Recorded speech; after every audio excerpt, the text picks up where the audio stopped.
Good morning students. देखिए हमारा topic चल रहा था रासायनिक बलगतिकी। उसमें हमने अभिक्रिया की कोटि और अणुसंख्यता में अंतर की बात कर ली थी। अब हम बात करेंगे अभिक्रिया वेग को प्रभावित करने वाले कारक। अभिक्रिया वेग को प्रभावित करने वाले कारक। सबसे पहले हम बात करेंगे अभिकारकों की सांद्रता। अभिकारकों की सांद्रता। अभिकारकों की सांद्रता भी अभिक्रिया वेग को बहुत अधिक प्रभावित करती है। बात यह होती है कि द्रव्य अनुपाती क्रिया का नियम जो होता है, द्रव्य अनुपाती क्रिया के नियम अनुसार अभिक्रिया वेग भाग लेने वाले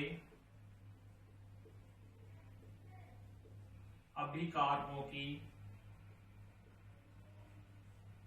सांद्रता के गुणनफल के समानुपाती होता है।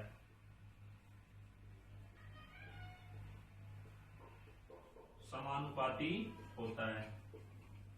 यानी द्रव्य अनुपाती क्रिया का नियम यह कहता है कि अभिक्रिया वेग भाग लेने वाले अभिकारकों की सांद्रता के गुणनफल के समानुपाती पाया जाता है। यानी भाग लेने वाले अभिकारकों की संख्या जितनी अधिक होगी, अभिक्रिया वेग उतना ही अधिक पाया जाएगा। यानी कि भाग लेने वाले अभिकारकों की सांद्रता जितनी अधिक होगी, उनकी सांद्रता में परिवर्तन भी उतना ही अधिक पाया जाएगा। इसलिए अभिक्रिया जो वेग होता है, वो अभिक्रिया वेग जो होता है, जिसको हम dx/dt कहते हैं, अगर भाग लेने वाले अभिकारकों की सांद्रता 3 है, जैसे A, B और C, तो सबके क्या होता है, ये समानुपाती होता है। यानी जितने अभिकारकों की सांद्रता में परिवर्तन होता है, उतना ही अभिक्रिया वेग अधिक पाया जाता है। तो कहने का अर्थ ये हुआ, अभिक्रिया वेग समानुपाती होता है अभिकारकों की सांद्रता। अभिकारकों की सांद्रता।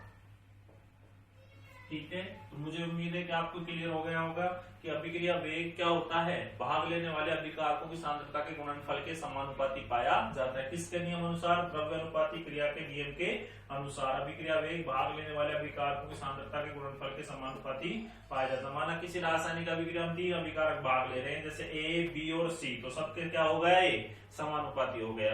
यानी जितना अधिक सांद्रता में परिवर्तन होगा, अभिक्रिया वेग उतना ही अधिक पाया जाता है। ठीक है, क्लियर। आगे दूसरे पॉइंट की बात करते हैं।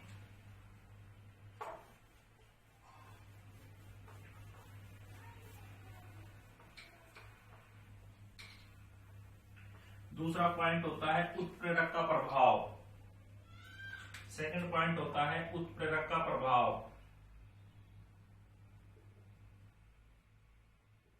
उत्प्रेरक क्या होते हैं, आप अच्छी तरह जानते हो। उत्प्रेरक वे रासायनिक पदार्थ होते हैं जो किसी रासायनिक अभिक्रिया में परिवर्तन किए बिना अभिक्रिया के पथ को परिवर्तित कर देते हैं, अभिक्रिया वेग को परिवर्तित कर देते हैं। जो किसी रासायनिक अभिक्रिया में बिना परिवर्तन के ही, किसी रासायनिक अभिक्रिया में बिना परिवर्तन के ही रासायनिक अभिक्रिया के पथ को परिवर्तित कर देते हैं, या उसके वेग को परिवर्तित कर देते हैं, या बढ़ा देते हैं। कहने का अर्थ ये हुआ, अभिक्रिया वेग को बढ़ा देते हैं और स्वयं क्या रहते हैं, अपरिवर्तित रहते हैं। उसको उत्प्रेरक कहा जाता है। उत्प्रेरक वे रासायनिक पदार्थ होते हैं जो स्वयं परिवर्तित रहते हैं और किसी रासायनिक अभिक्रिया के वेग को या दर को या उसके पथ को परिवर्तित कर देते हैं। उत्प्रेरक के प्रभाव से सक्रियण ऊर्जा का मान कम हो जाता है। किसका मान कम हो जाता है? सक्रियण ऊर्जा का मान। सक्रियण ऊर्जा का मान कम हो जाता है।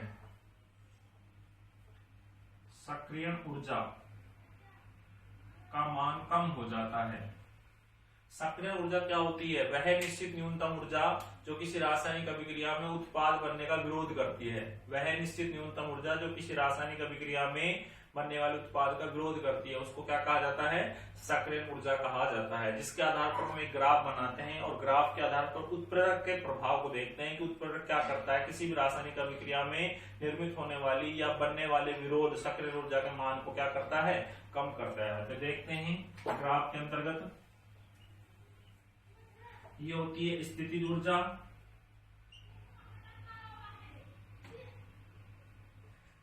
ये अभिक्रिया की प्रगति,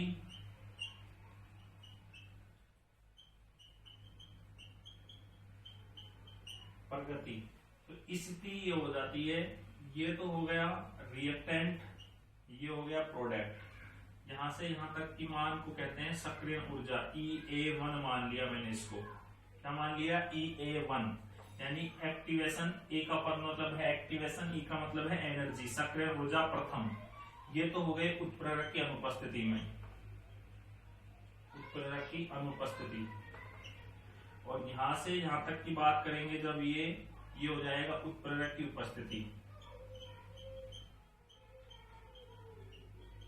तो यहां से यहां तक की जब हम बात करेंगे तो यहां से और यहां तक देखो, ये सक्रिय ऊर्जा का मान क्या हो गया? कम, EA2।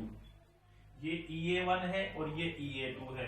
तो उत्प्रेरक की उपस्थिति में अभिक्रिया का पथ परिवर्तित हो गया और उत्प्रेरक की अनुपस्थिति में अभिक्रिया का पथ ज्यादा लंबा है और उत्प्रेरक की उपस्थिति में अभिक्रिया का पथ छोटा है। इसका मतलब क्या हुआ? इन दोनों के बीच का जो ऊर्जा अंतराल होता है वो डेल H कहलाता है, जिसको एंथैल्पी परिवर्तन कहते हैं। एंथैल्पी परिवर्तन कहा जाता है। ठीक है, तो उत्प्रेरक की उपस्थिति में किसी भी रासायनिक अभिक्रिया का पथ लंबा हो जाता है, उत्प्रेरक की उपस्थिति में किसी रासायनिक अभिक्रिया का पथ छोटा हो जाता है और उत्प्रेरक की अनुपस्थिति में किसी भी रासायनिक अभिक्रिया का पथ लंबा होता है। और उसमें सक्रिय ऊर्जा का मान क्या हो जाता है? उत्प्रेरक की अनुपस्थिति में अधिक और उत्प्रेरक की उपस्थिति में सक्रिय ऊर्जा का मान हो जाता है कम, जो ग्राफ से रिप्रेजेंट हो रहा है। ठीक है, तो ये होता है सक्रिय ऊर्जा के मान को कम कर देता है, स्वयं अपरिवर्तित रहता है और अभिक्रिया के पथ को परिवर्तित कर देता है। ये उत्प्रेरक का प्रभाव है। उत्प्रेरक किसी भी रासायनिक अभिक्रिया के वेग को परिवर्तित कर देते हैं और स्वयं क्या रहते हैं? अपरिवर्तित रहते हैं। फॉर एग्जाम्पल, मैं आपको एग्जाम्पल बताता हूँ। ये तो ग्राफ आपको अच्छे समझ में आया होगा।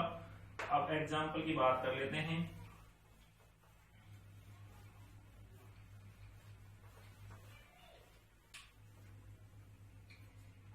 एग्जाम्पल में जैसे पोटेशियम क्लोराइड है KClO3, इसको 813 केल्विन टेम्परेचर पर गर्म किया जाता है। क्या किया जाता है? गर्म। तो ये टूटता है 2KCl + 3O2।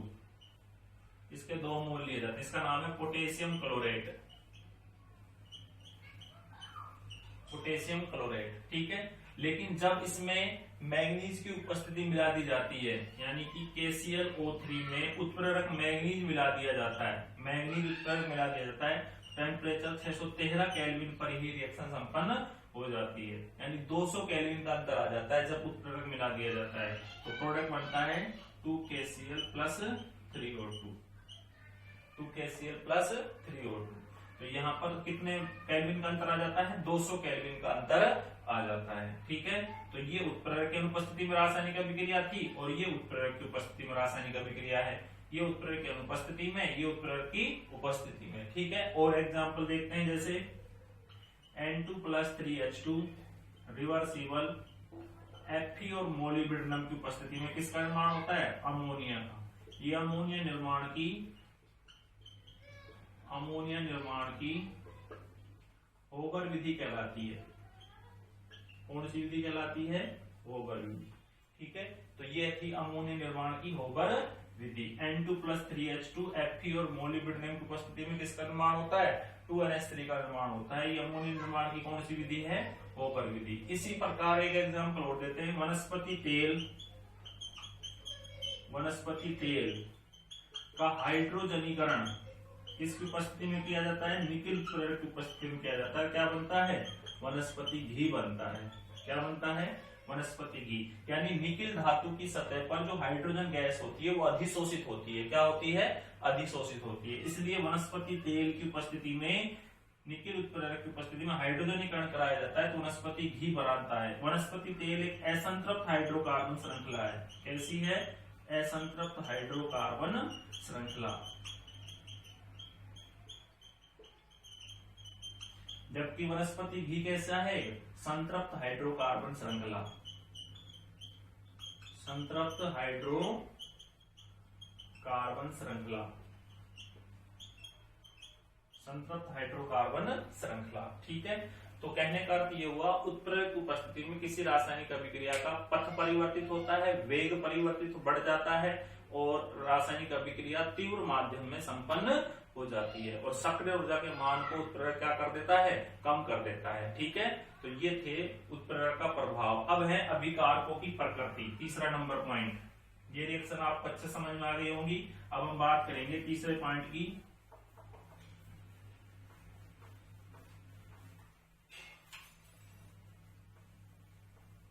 अभिकारकों की प्रकृति।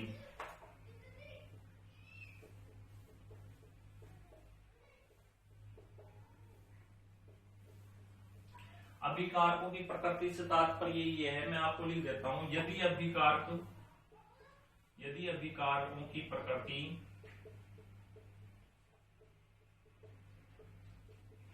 सरल है तो उसमें उपस्थित बंधों का विघटन तीव्र रूप से होगा, लेकिन अभिकारकों के विघटन के फलस्वरूप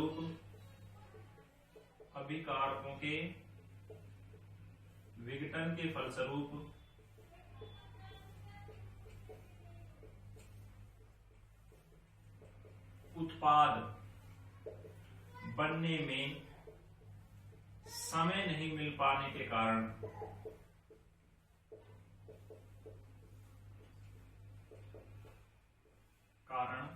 अभिक्रिया वेग कम हो जाता है। क्या हो जाता है भाई? कम हो जाता है। यदि अभिकारकों की प्रकृति सरल है तो उसमें उपस्थित बंधों का विघटन तीव्र रूप से होगा, लेकिन अभिकारकों के विघटन के फलस्वरूप उत्पाद बनने में समय नहीं मिल पाने के कारण अभिक्रिया वेग कम हो जाता है। यानी कि जो अभिकारक सरल प्रकृति के होंगे उनका जो अंश होगा, यानी उनका जो विघटन होगा, विघटन के फलस्वरूप जो अंश प्राप्त होंगे उनको पर्याप्त समय नहीं मिल पाने के कारण उत्पाद आसानी के साथ नहीं बन पाता है, इसलिए अभिक्रिया वेग घट जाता है। यदि अभिकारकों की प्रकृति सरल है तो ध्यान रखना, यदि अभिकारकों की प्रकृति जटिल है, यदि अभिकारकों की प्रकृति जटिल है, यदि अभिकारकों की प्रकृति जटिल है तो अभिकारकों में उपस्थित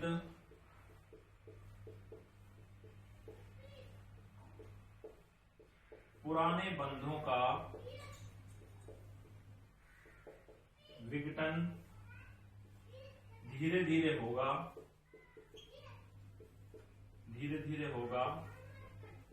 और उन अंशों के लिए पर्याप्त समय मिल जाने के कारण उत्पाद आसानी के साथ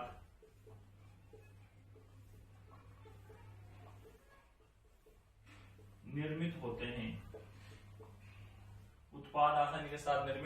यदि अभिकारकों की प्रकृति जटिल है तो जटिल होगी तो बंधों का विघटन कैसे होगा? धीरे धीरे होगा। तो उस स्थिति में जो अंश विघटित होंगे उनको समय क्या मिलेगा? पर्याप्त। किसको बनाने के लिए? उत्पाद को निर्मित करने के लिए। उस स्थिति में अभिक्रिया का वेग बढ़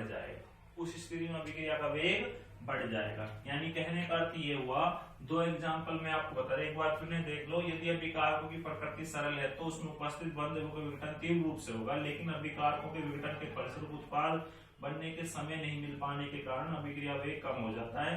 यदि अभिकारकों की प्रकृति जटिल है तो अभिकारकों में उपस्थित पुराने बंधों का विघटन धीरे धीरे होगा और उन अंशों के लिए पर्याप्त समय मिल जाने के कारण उत्पाद आसानी के साथ निर्मित होता है। उस स्थिति में अभिक्रिया वेग बढ़ जाता है। यहाँ पर लिख देंगे हम, उस स्थिति में अभिक्रिया का वेग बढ़ जाता है। ठीक है, तो ये थी अभिकारकों की प्रकृति। फॉर एग्जाम्पल, दो एग्जाम्पल हैं जो जटिल और सरल प्रकृति के हैं। एक तो है NO+ में O2।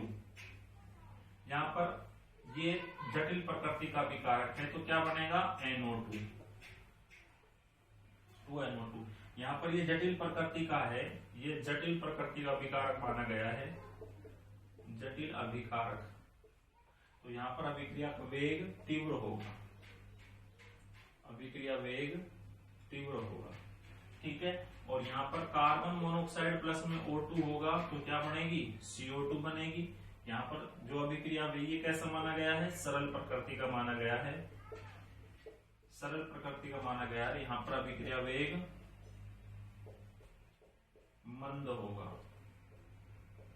अभिक्रिया वेग कैसा होगा, मंद होगा। ठीक है, तो यहाँ पर जो नाइट्रस ऑक्साइड है वो O2 के साथ क्रिया करके NO2 का निर्माण करेगा, लेकिन इसकी प्रकृति कैसी है, जटिल। तो जटिल प्रकृति है तो उसमें अभिकारक धीरे धीरे समय में टूटेंगे, कम अल्प समय में मतलब समय टूटने में समय लेंगे, और समय लेंगे तो उसका मतलब क्या है, पर उन जो अभिकारकों के अंश हैं वो उत्पाद बनने के लिए आराम से उसको पर्याप्त समय मिलेगा, इसलिए आसानी के साथ अभिक्रिया वेग बढ़ जाएगा। और जो सरल प्रकृति के हैं वो तीव्र रूप से टूटेंगे, और उनके जो अंश हैं उनमें उत्पाद बनने के लिए पर्याप्त समय नहीं मिल पाएगा, जिसके कारण उसके अभिक्रिया का वेग मंद हो जाएगा। तो ये थे अभिक्रिया वेग को प्रभावित करने वाले कारक। एक बार मैं पुनः रिपीट कर देता हूँ। सबसे पहले अभिकारकों की सांद्रता, द्रव्यानुपाती क्रिया के नियम अनुसार अभिक्रिया वेग भाग लेने वाले अभिकारकों की सांद्रता के गुणनफल के समानुपाती पाया जाता है। जितने अधिक अभिकारक भाग लेंगे उतने ही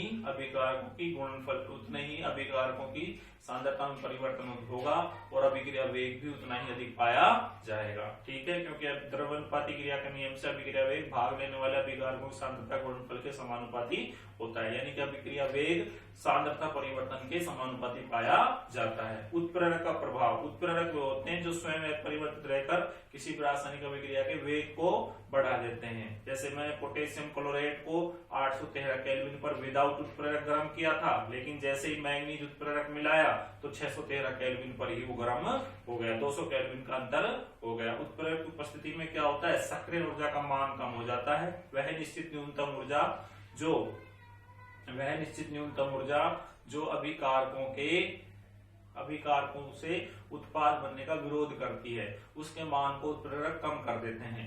ठीक है, तो सक्रिय ऊर्जा का मान उत्प्रेरक की उपस्थिति में घट जाता है, इसलिए उत्पाद आसानी के साथ बन जाता है। तीसरा मैंने बताया था अभिकारकों की प्रकृति। अभिकारकों की प्रकृति सरल होगी तो उनमें उपस्थित पुराने बंधों का विघटन तीव्र रूप से होगा, और पर्याप्त उत्पाद में समय नहीं मिल पाने के कारण अभिक्रिया वेग घट जाएगा। और अभिकारकों की प्रकृति जटिल होगी तो उनमें उपस्थित पुराने अंशों का विघटन आसानी के साथ होगा, धीरे धीरे होगा, और पर्याप्त समय उत्पाद को मिल जाने के कारण अभिक्रिया वेग बढ़ जाएगा। ठीक है, तो ये थे अभिक्रिया वेग को प्रभावित करने वाले कारक।